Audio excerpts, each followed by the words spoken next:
Chapter 1. Title: What is death? Death is the most fundamental question, yet people can ignore it, avoid it, and just live on in their ignorance, simply because all kinds of idiotic stories have been spread in the world in the name of religion. Death, the most fundamental question. Do you know you will die one day? Oh, I bless you with a long life, but anyway, you will die one day. We cannot be sure about other things in your life. We don't know if you will get married or not, or if you will get a job or not, if you will be successful or not. But this one thing is guaranteed in your life: you will go straight to your grave. One of the biggest human follies is to engage with death in the third person, as though it is an abstract event that happens to other people, not us. Do you know that about 160,000 people in the world who were alive yesterday are not there today? Each second, two people die in the world. And one day, it is going to happen to you and me too. It does not take enormous research or intelligence or even education to know this.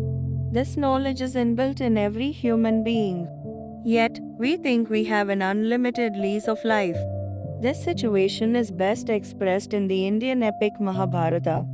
The five Pandava princes, who are the protagonists, are lost in the forests.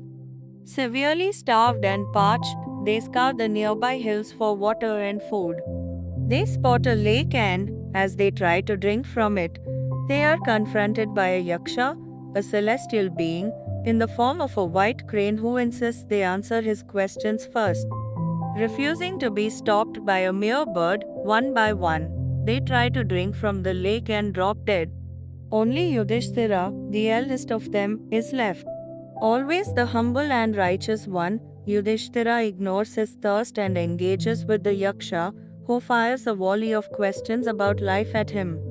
One of those questions being, what is the biggest wonder of life? Without hesitation, Yudhishthira famously answers, hundreds and thousands of living beings meet death at every moment, yet the foolish man thinks himself deathless and does not prepare for death. This is the biggest wonder of life. The yaksha is pleased with this answer, so he allows him to drink from the lake and also restores the lives of his dead brothers. This happened 5,000 years ago, but the human psyche regarding death has changed very little since then. Death is a very fundamental question. Actually, death is closer to us than the statistics we read about it. Each moment, death is happening in us at the organ and cellular levels. This is how, with just one look at your insides, your doctor knows how old you are. In fact, death began in us even before we were born. Only if you are ignorant and unaware does it seem like death will come to you someday later. If you are aware, you will see both life and death are happening every moment. If you as much as breathe a little more consciously, you will notice that with every inhalation there is life, with every exhalation there is death. Upon birth, the first thing that a child does is to inhale, to take in a gasp of air. And the last thing that you will do in your life is an exhalation. You exhale now, and if you do not take the next inhalation, you will be dead. If you do not get this, just do an exhalation, hold your nose and do not do the next inhalation. Within a few moments, every cell in your body will start screaming for life. Life and death are happening all the time. They exist together, inseparably, in the same breath. This relationship goes even beyond the breath. Breath is only a supporting actor. The real process is of the life energy, or prana, that controls physical existence. With certain mastery over prana, one can exist beyond breath for substantial amounts of time. Breath is a bit more immediate in its requirement, but in the same category as food and water. Death is such a fundamental aspect, because if one small thing happens, you can be gone tomorrow morning. Why tomorrow morning one small thing, now and you could be of the next moment. If you were like any other creature, maybe you would be unable to think about all this, but once one is endowed with human intelligence, how can you just ignore such a significant aspect of your life? How can you avoid it and live on as if you are going to be here forever? How is it that after living here for millions of years of life, human beings still don't know a damn thing about death? Well, they know nothing about life either. We know all the trappings about life, but what do you know about life as such?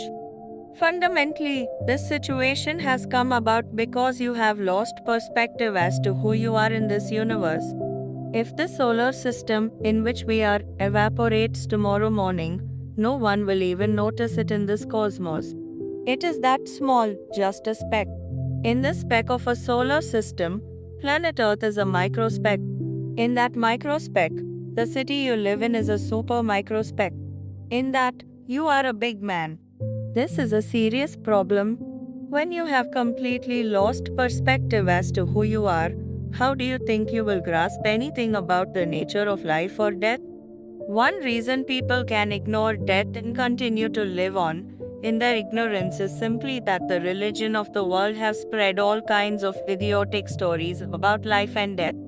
They created some silly, childish explanations for everything. How was I born? The stock brought you. Where are you going to go? To heaven. This explanation is very simple but absurd. At least, they could have chosen a more efficient mode of transport than a stock. Storks migrate only in a particular season, so all the children should have been born in that season alone, not during other times.